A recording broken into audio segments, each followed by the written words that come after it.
Bismillahirrahmanirrahim. Alhamdulillahirabbil alamin. Salatu wassalamu ala Rasulillah ma ba'd. Allahumma nas'aluka al-jannatal firdaus. Allahumma ajirna minan nar.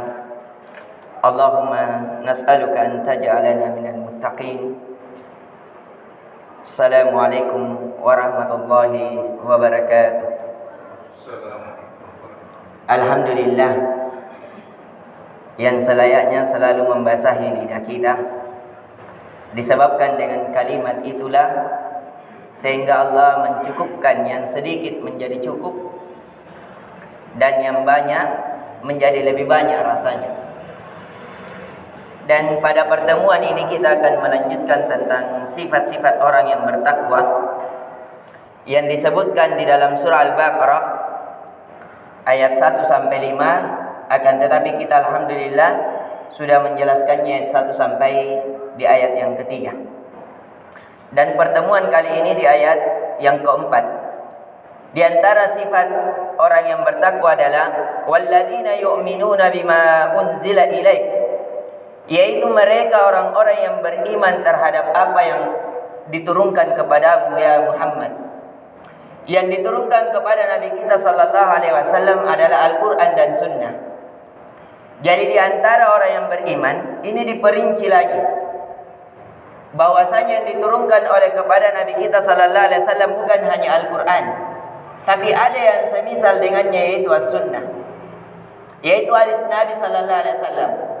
Walaupun karena jauhnya jarak antara kita dengan Nabi sudah 1400 tahun, sehingga banyak hadis-hadis yang disangka hadis dari Nabi, perkataan dari Nabi, atau perbuatan dari Nabi, atau hal yang disepakati oleh Nabi, padahal itu tidak dilakukan oleh Nabi, tidak dikatakan oleh Nabi, tidak disetujui oleh Nabi, sehingga muncullah para ulama hadis yang meneliti itu. Apakah ini perkataan memang perkataan dari Nabi? Ini kesepakatan yang disepakati oleh Nabi, atau ini perbuatan yang dibuat oleh Nabi? Sehingga para ulama hadis memerinci hadis, ada yang sahih, ada yang hasan, ada yang dhaif, sesuai dengan tingkatan dhaifnya. Yang harus kita yakini di sini hadis yang betul-betul datang dari Nabi sallallahu alaihi wasallam, yang sudah disepakati para ulama hadis tentang kebenarannya, bahwa ini ucapan Nabi atau amalan Nabi atau hal yang disepakati oleh Nabi sallallahu alaihi wasallam. Ini yang kita imani. Dan itu sudah seperti misalnya dalam hadis yang sahih dikumpulkan oleh Imam Bukhari dan Muslim. Begitu juga Ashabus Sunan, Sunan Ibnu Majah. Begitu juga oleh At-Tirmizi, boleh juga dibaca At-Tirmizi. Kemudian lagi di antara sifat orang yang bertakwa adalah wa ma unzila min qablik, dan mereka beriman terhadap kita yang diturunkan sebelummu ya Nabi Muhammad sallallahu alaihi wasallam. Apa itu? Yaitu Taurat, Injil, Zabur, Suhuf Ibrahim dan Suhuf Musa. Orang yang bertakwa meyakini tentang adanya kitab ini, walaupun kitab ini sudah diubah. Siapa yang mengatakan bahwa kitab ini diubah? Allah sendiri. Perubahan yang paling diubah dalam kitab ini adalah tentang peribadatan selain kepada Allah. Seperti orang Yahudi mengubah isi kitab ini, yaitu dia beribadah kepada Uzair. Mereka mengatakan Uzair ibnullah dalam Al-Quran, bahwa Uzair adalah anak Allah yang pantas diibadahi, padahal Allah itu tidak mau diserikatkan dalam peribadatan. Yang kedua tentang penyimpangan pergantian kitab dalam Injil adalah yang paling utama tentang Isa bin Maryam. Mereka mengatakan bahwa Isa bin Maryam adalah anak Tuhan. Bahkan sebagian mereka mengatakan itu adalah Tuhan. Untuk membantah secara logika mudah sekali. Seandainya Isa bin Maryam adalah Tuhan, mengapa dia diberikan kitab? Kalau Tuhan kan dia langsung bicara saja, dia langsung perintahkan saja. Kenapa mesti diberikan kitab?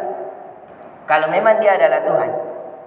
Yang kedua, kalau memang dia adalah Tuhan, kenapa ia dilahirkan?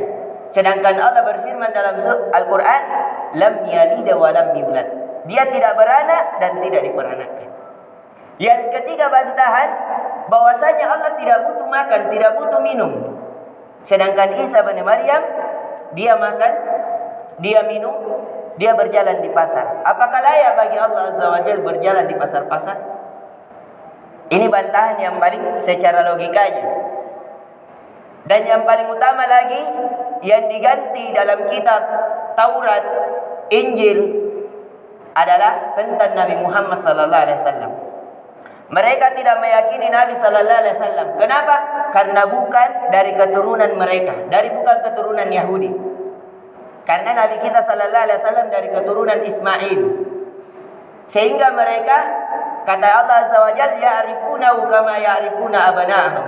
Orang Yahudi dan Nasrani mengenal Nabi Muhammad sebagaimana mereka mengenal anak-anak mereka sendiri. Artinya kalau anaknya dia tahu di mana lahirnya, kapan lahirnya, bagaimana perkembangannya, ketika kecil, dewasa, tua, meninggalnya, siapa yang lahirkan, mereka tahu. Akan tetapi karena bukan dari golongan mereka, sehingga mereka kufur terhadapnya. Ini yang paling utama untuk kita imani, bahwasanya ada kitab sebelum Al-Quran yang mesti kita wajib imani, akan tetapi kita imani keberadaannya dulunya. Adapun keberadaan isinya itu kita tidak imani selama itu disalahi dalam Al-Quran, karena yang menjadi barometer dalam hidup kita adalah Al-Quran. Kalau Al-Quran membenarkan, kita benarkan. Al-Quran salahkan, kita salahkan. Al-Quran diamkan, kita diamkan. Dan itulah ciri-ciri sifat orang-orang yang bertakwa. Dan yang terakhir adalah wabil akhirati hum yuqinun. Terhadap hari akhirat mereka yakin. Seperti kita melakukan salat, Allah janjikan pahala 25 derajat dibandingkan salat sendiri di rumah. 1 derajat, kata Ibnu Abbas, seperti 500 tahun. Jadi derajat kita 25 seperti 500 tahun. Bayangkan kita salat sendiri di rumah, perbandingannya 500 tahun 1 derajat. Jadi kalau 25 derajat kali 500 tahun, berapa bandingannya dengan orang yang salat sendiri? Tapi ini khusus laki-laki. Adapun perempuan paling afdolnya memang di rumahnya, karena pahalanya seperti salat di Masjid Nabawi Nabi sallallahu alaihi wasallam. Walaupun kalau ada untuk menuntut ilmu, maka pahala keutamaan ilmu jauh lebih besar, karena dengannya sehingga dia bisa lebih takut kepada Allah SWT dalam beribadah. Dan itu lebih besar disebabkan amalan hatinya. Dan ini yang bisa kita berikan. Di antara sifat orang-orang yang bertakwa adalah yaitu beriman kepada Al-Quran itu sendiri dan hadis Nabi sallallahu alaihi wasallam. Kemudian yang selanjutnya, mereka yang betul-betul beriman terhadap kitab-kitab sebelumnya, yaitu adanya Taurat, adanya Injil, adanya Zabur, tapi keberadaannya bukan isinya, disebabkan banyak perubahan di dalamnya. Dan yang terakhir, mereka terhadap hari akhir. Kenapa dikatakan hari akhir? Kata para ulama, lianna laisa lahul yaum ba'da. Karena tidak ada lagi hari setelahnya. Hari akhir itu adalah hari yang terakhir. Tidak ada lagi hari setelahnya, karena di surga tidak ada lagi kegelapan, tidak ada terang. Semuanya sejuk. Tidak panas, tidak terlalu dingin. Kenyamanan, tidak ada malam, tidak ada siang di surga. Semuanya tenang, seperti di waktu sore. Hari yang paling sejuk. Ataukah di waktu pagi yang ada terang-terangnya sedikit. Itu di surga. Tidak ada lagi yang tenggelam matahari dan selainnya, tidak ada. Karena matahari dimasukkan ke dalam neraka sebagai balasan bagi penghuni neraka. Dan itu datang dari Nabi sallallahu alaihi wasallam. Ini yang bisa kita berikan. Semoga bisa menambah keilmuan kita, dan bisa menambah ketakwaan kita, dan bisa menambah keyakinan kita tentang hari akhirat. Semoga dengan hal tersebut bisa memompa diri kita agar kita terus meningkatkan ketakwaan dan keimanan kita. Dan tidak ada yang mampu hal tersebut kecuali Allah Azza wa Jalla merahmati kita. Innahu waliyyu dzalika wal qadiru alaih. Subhanakallahumma bihamdik, asyhadu an la ilaha illa anta, astaghfiruka wa atubu ilaik. Assalamualaikum warahmatullahi wabarakatuh.